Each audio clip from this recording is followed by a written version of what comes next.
Ahora voy a leer de Aldebarán, que fue publicado por Lumen en el año 2000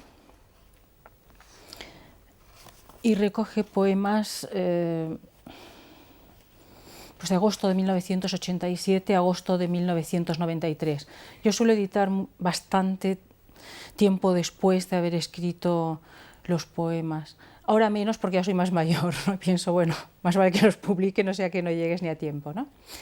Pero lo había hecho mucho y este libro salió 11 años después de Ginebra en Bruma Rosa, que no quiere decir que no haya publicado plaquets, que no haya publicado en revistas, que no haya publicado otros libros de ensayo u otras cosas, ¿no?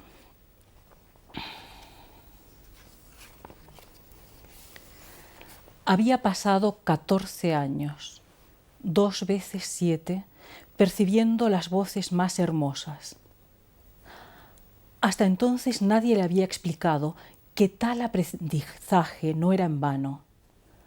Lo supo cuando desde el fondo de la gruta la pitonisa le dijo sencillamente adiós, y esas 5 letras marcaban otra era.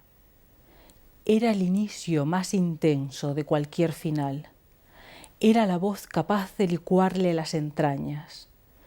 Era la intermediaria de los dioses, el origen y el fin.